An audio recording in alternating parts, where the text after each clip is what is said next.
Salut tout le monde, c'est Hugo et tout simplement, avant de commencer cette vidéo, je tenais à dire que cette vidéo n'est pas sponsorisée. Vous l'avez certainement vu dans le titre, il y a énormément de vidéos autour de Rhino Shield en ce moment. Tout simplement, c'est que leur nouvelle gamme de coques est arrivée, qu'ils font des partenariats avec plein de youtubeurs, mais tout simplement, moi je vais donner un avis extérieur, puisque je ne suis pas en partenariat avec Rhino Shield, et j'ai acheté un de leurs produits pour mon iPhone, et je vais pouvoir vous en parler dans cette vidéo.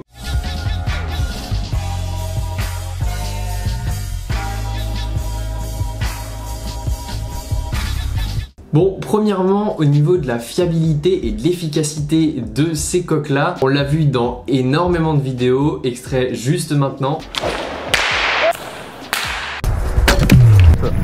C'est oh putain. Vous l'avez vu, c'est efficace, pas besoin de revenir là-dessus. Maintenant, je vais me tourner un petit peu plus vers l'aspect de ces coques, à quoi s'attendre quand on en achète une. Et on va commencer par le tout début, quand vous arrivez sur leur site et que vous voulez commander une coque. Donc tout simplement, si je regarde ici, c'est que j'ai mon écran devant moi et je vais refaire la commande que j'ai faite sur leur site pour vous montrer un petit peu à quoi vous attendre quand vous achetez donc la commande que j'ai faite. J'ai commandé une mode NX, donc une coque qui est personnalisable. Mon iPhone est rouge. Vous avez la possibilité entre un mode verso et un mode bumper. Donc je vais vous montrer tout de suite depuis la boîte ce que c'est. Donc le mode verso est un bac comme ceci, donc un dos en plastique.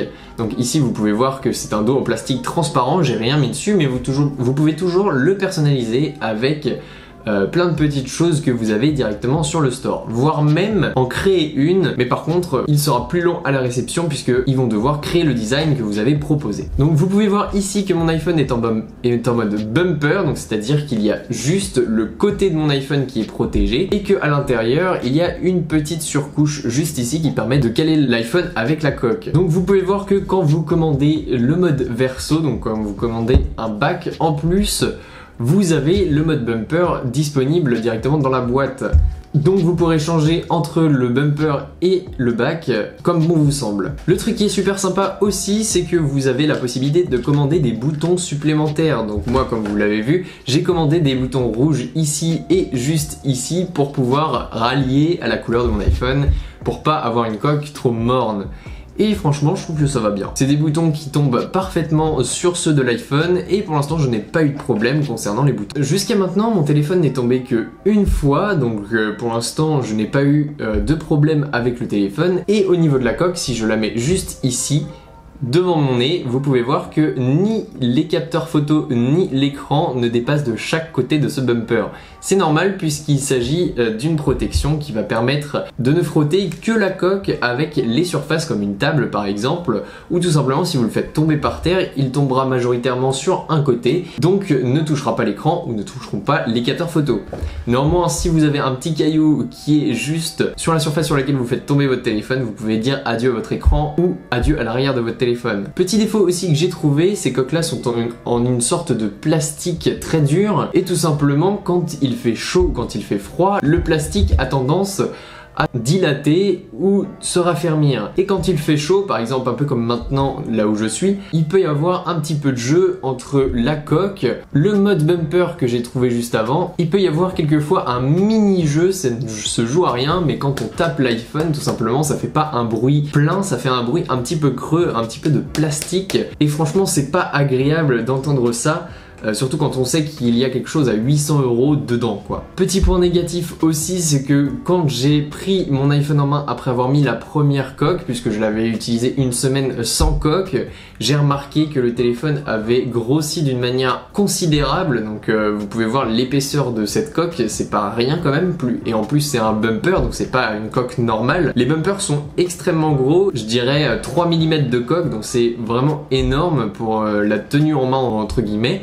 Mais par contre, ça tient super bien en main. On a une surface d'accroche qui est bien mieux, mais il faut vous attendre à avoir un mastodonte en main, surtout si vous n'aimez pas les grands téléphones. Donc ce que je peux vous conseiller, c'est plutôt de partir sur une coque plutôt qu'un bumper. Ça vous permettra d'avoir un téléphone un petit peu moins imposant en main. Ça vous permettra aussi de protéger l'arrière de votre téléphone. Néanmoins, vous n'aurez pas le beau design du Product Red. Donc, est-ce que Rhino Shield est surcoté? À cette affirmation, je répondrai non.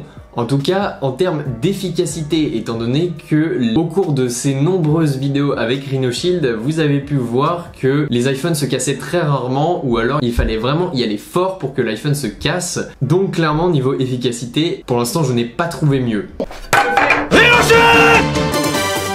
Cependant, niveau qualité de fabrication et niveau utilisation, j'ai vu bien mieux pour des coques beaucoup moins chères. Effectivement, sur Amazon, vous pouvez retrouver plein d'autres coques, certes moins chères. Après, au niveau efficacité, je ne vous garantis pas la même chose que sur Rhino Shield, mais en tout cas, niveau utilisation, j'ai vu un peu mieux. En tout cas, avant de partir, n'hésitez pas à vous abonner. Si vous avez d'autres marques de coques à recommander, n'hésitez pas à le faire dans les commentaires. Nous, on se retrouve sur les réseaux sociaux et dans une prochaine vidéo. Salut tout le monde!